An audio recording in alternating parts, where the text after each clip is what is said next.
ఎల్లుండిలోగా లక్షన్నర మాఫీ. అయితే 2014లో జైపాల్ రెడ్డిని ముఖ్యమంత్రి అభ్యర్థిగా ప్రకటిస్తే తెలంగాణలో కాంగ్రెస్ పార్టీ అధికారంలోకి వచ్చి ఉండేది అనేటువంటి ఒక కీలకమైనటువంటి అంశాన్ని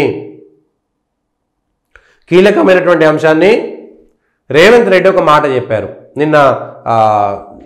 ఏది జైపాల్ రెడ్డికి సంబంధించినటువంటి దగ్గర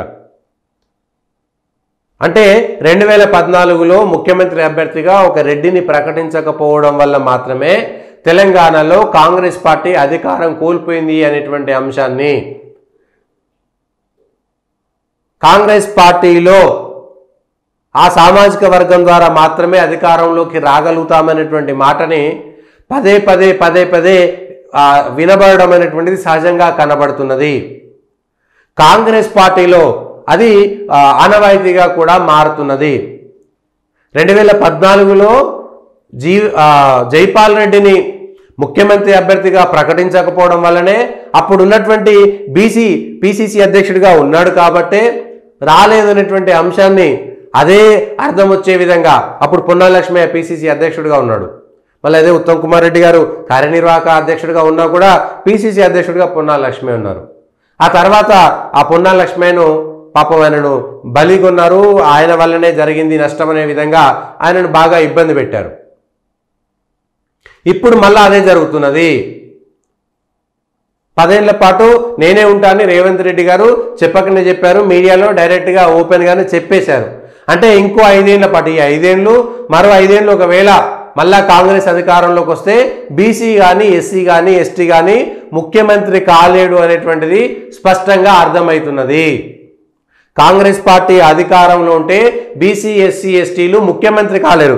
అయితే మళ్ళీ అందులో ఉన్నటువంటి దళితులకే కాంగ్రెస్ పార్టీ అన్ని పట్టం కట్టినట్టుగా పెద్ద బిల్డప్ ఇస్తారు. ముఖ్యమంత్రి పదవి ఇవ్వకుండా దళితులకు పిసిసి అధ్యక్ష పదవికి ఇవ్వకుండా జనాభా దామాషా ప్రకారము మంత్రివర్గంలో బీసీ ఎస్సీలకు కాంగ్రెస్ పార్టీ ఏ ఒక్క రోజు కూడా న్యాయం చేయకుండా ఇవాళ ఉప ముఖ్యమంత్రి బట్టి విక్రమార్క ఇచ్చారంటారు. మరి ముఖ్యమంత్రి దళితులకు ఇచ్చేసి ఉప ముఖ్యమంత్రి ఆ రెడ్డి సామాజిక వర్గానికి ఇవ్వచ్చు కదా, ఎందుకు ఇవ్వట్లేదు? ఒక బీసీ ముఖ్యమంత్రి లేదా ఒక దళిత ముఖ్యమంత్రి ఒక ఎస్టీ ముఖ్యమంత్రి ఎందుకు ఇవ్వలేకపోతున్నారు? ఏమనంటే వాళ్ళు ఎదగలేదు, ఆ స్థాయి లేదనేటువంటిది చేస్తున్నారు. సో కాంగ్రెస్ పార్టీలో ఉండేటువంటి వాళ్ళు, కాంగ్రెస్ పార్టీకి మద్దతు ఇచ్చేటువంటి వాళ్ళు బీసీలకు అక్కడే న్యాయం జరిగిందని ఏదో 4 పథకాల పేరు మీద 4 డబ్బులు పడేస్తే బీసీలు ఏదో కుక్కకు బొక్కాశ అన్నట్టుగా బీసీ ఎస్సీ ఎస్టీలు అక్కడ ఉండిపోతారు అంతే, అంతకంటే వేరే ఏం లేదు. పిసిసి అధ్యక్షుడిగా రెడ్డి సామాజిక వర్గానికి సంబంధించినటువంటి నాయకుడు ఉన్నాడు కాబట్టి వాళ్ళ కాంగ్రెస్ గెలిచింది అనేటువంటి ఒక ప్రచారం కూడా మొదలు పెట్టేశారు. అంటే బీసీ ఎస్సీ ఎస్టీలు కేవలం అక్కడ పల్లకి మోసేటువంటి వాళ్ళే తప్ప పల్లకీలో కూర్చునేటువంటి స్థాయి ఆ కాంగ్రెస్ పార్టీలో ఇప్పటికి 75 ఏళ్లలో ఎన్నడూ రాలేదు, ఇక ముందు కూడా రాదు అనేటువంటిది కాంగ్రెస్ పార్టీ చెప్పకనే చెప్పినట్టు కదా. మరి ఇప్పుడు బీసీ ఎస్సీ ఎస్టీలు కాంగ్రెస్ పార్టీకి మద్దతు ఇచ్చి ఏం చేస్తారు? ఏం చేయాలి? అడుక్కోవాలి. మళ్ళీ SC corporation chairman, BC corporation chairman, లేదంటే 1-2 మంత్రి పదవులు, లేదంటే 4 ఎమ్మెల్యేలు. పోనీ ఎమ్మెల్యేలను కూడా జనాభా దామాషా ప్రకారం వచ్చిందా కాంగ్రెస్ పార్టీలో? అది కూడా రాలేదు.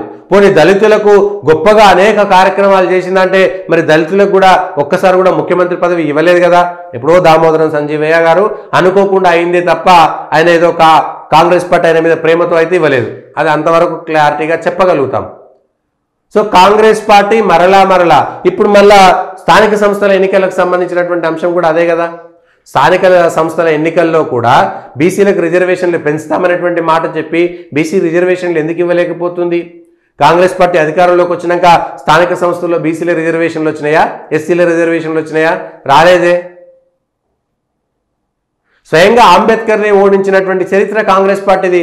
అంబేద్కర్కి భారతరత్న ఇవ్వనటువంటి పార్టీ కాంగ్రెస్ పార్టీ. అంబేద్కర్ చిత్రపటం పార్లమెంట్లో పెట్టలేనటువంటి పార్టీ కాంగ్రెస్ పార్టీ. ఇవాళ తెలంగాణలో కానీ మిగిలినటువంటి కాంగ్రెస్ అధికారంలో ఉన్నటువంటి రాష్ట్రాల్లో ఎందుకు కాంగ్రెస్ పార్టీ దళితులను కానీ బీసీలను కానీ ముఖ్యమంత్రి చేయలేకపోతున్నది? ముఖ్యంగా తెలంగాణ ఆంధ్రాల్లో, ఉమ్మడి ఆంధ్రప్రదేశ్లో కానీ తెలంగాణ వచ్చిన తర్వాత ఇప్పుడు వచ్చినటువంటి అధికారంలో ఉన్నటువంటి దగ్గర ఒక బీసీ ఎస్సీ ఎస్టీలను ఇవాళ పిసిసి అధ్యక్ష పదవి కూడా రేపు బీసీలకు ఇస్తారా, ఎస్సీలకు ఇస్తారా, ఎస్టీలకు ఇస్తారా? ఎస్టీ ఒక్కసారి కూడా ఎందుకు కాలేదు?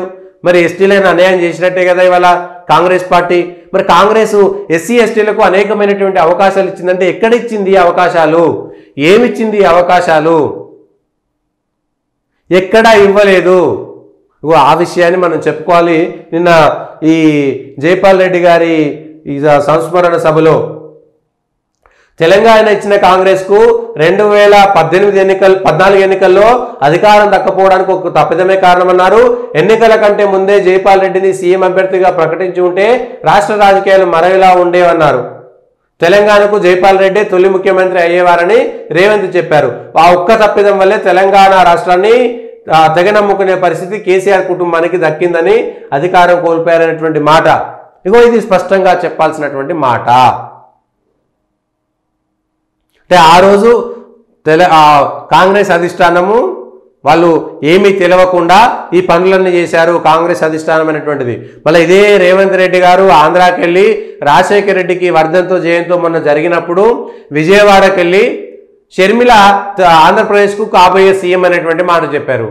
అంటే రేవంత్ రెడ్డి గారు మిగిలినటువంటి రాష్ట్రాలకు ముఖ్యమంత్రులను చేసే స్థాయికి కూడా ఎదిగారన్నమాటనా?